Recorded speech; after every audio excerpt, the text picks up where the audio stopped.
Red Bull suspects Mercedes is corrupt. Red Bull's director, Helmut Marko, has released yet another jab. Mercedes suspects of inside information.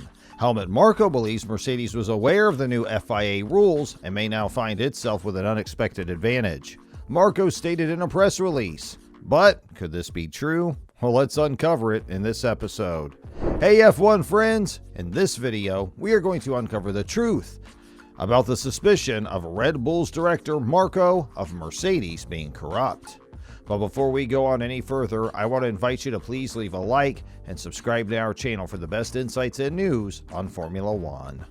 The FIA announced a new technical directive prior to the Canadian Grand Prix weekend, aimed at reducing the effects of porpoising, or in layman's terms, bouncing on the health of the drivers.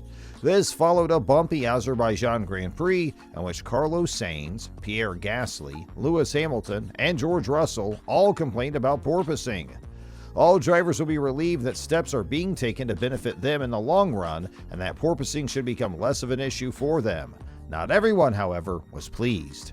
This is understandable given that everyone experienced varying degrees of porpoising. Both Mercedes and Ferrari experienced porpoising, but Ferrari's performance was not as affected as was Mercedes. Ferrari is dissatisfied with the directive.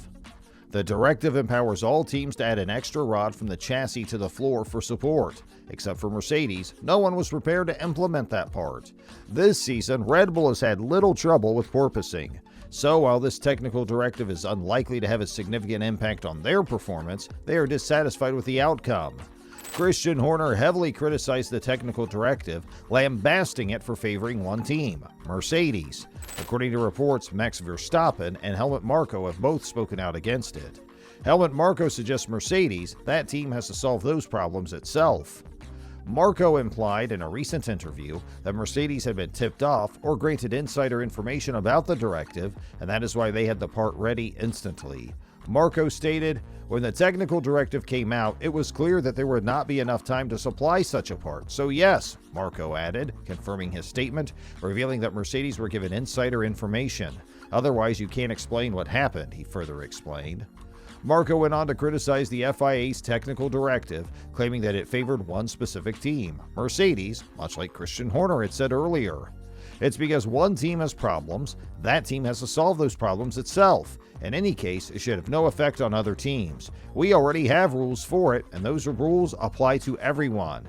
If anyone can't fix it, that's their own problem."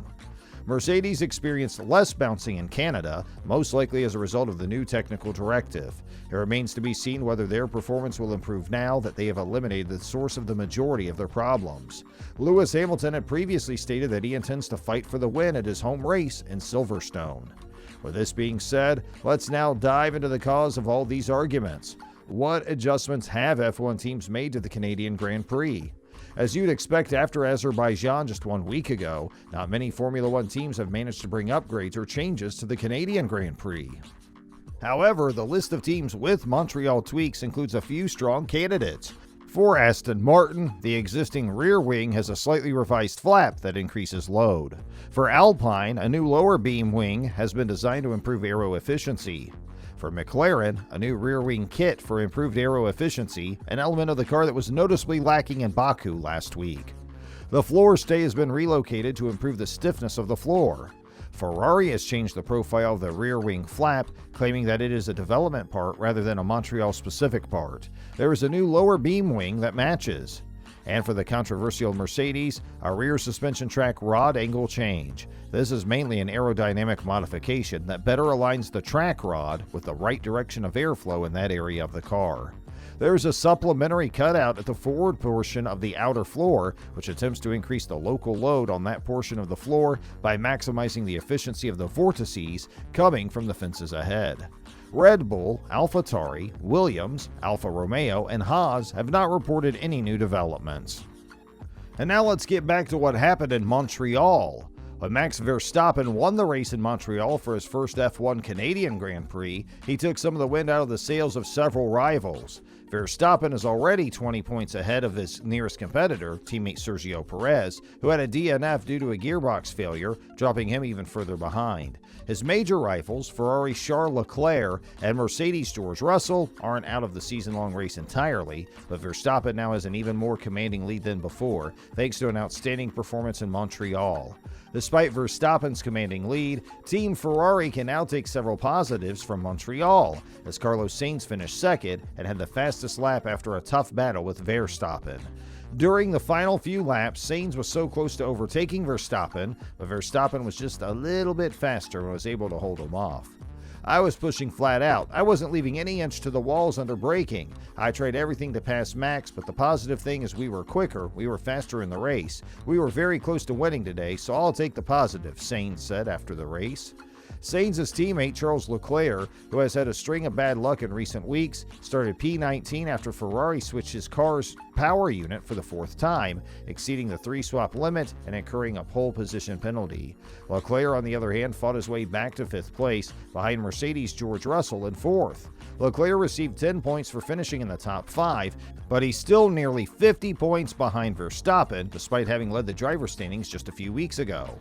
A recap on FP2 already shows a glimpse on Verstappen's prowess on the track. He was the fastest in the second practice session of the Canadian Grand Prix in Montreal. The reigning champion was also the fastest in the first session, as the Red Bull team looked to maintain their momentum after taking the Drivers' Championship lead in Monaco. With recent additions aimed at alleviating the porpoising issues, Mercedes driver George Russell started complaining of massive hopping on the track, and Ferrari's Carlos Sainz told his team back in the pits that bouncing is really bad. Russell was 7th, Sainz 3rd, and teammate Charles Leclerc 2nd. Fernando Alonso surprised everyone by finishing 3rd in the first session and 5th in the second, with Aston Martin's Sebastian Vettel taking 4th ahead of him. There were concerns for Alfa Romeo's Valtteri Bottas, who had to be called in to deal with a fault, a worrying development after he retired as part of a 4-vehicle series of Ferrari engine car retirements. Although Verstappen was the fastest, teammate Sergio Perez finished outside the top 10, with team principal Christian Horner saying during the session, "Setup is the key thing, both trying different things. Max is pleased with his current balance, but Checo is not." In 2 weeks, the British Grand Prix will take place, and Verstappen's main rivals, such as teammate Sergio Perez and Charles Leclerc, will try to catch up in the driver's standings. For the time being, Max Verstappen appears to have a comfortable enough lead to hold them off. And that brings us to the end of the video. As a parting message, according to Marko, heated exchanges are a part of the game, provided they do not go too far. It's obvious that you support your own driver, and of course by doing so, you discredit your opponent to some extent. What's your thought of the current episode? After the experimental race for the upgraded teams in Montreal, what do you think will change in the upcoming British Grand Prix? Feel free to let us know what you think about this video, and if you liked it, please leave a like and subscribe to our channel for all things F1 news. Thanks for watching, and we'll see you in the next one. See you at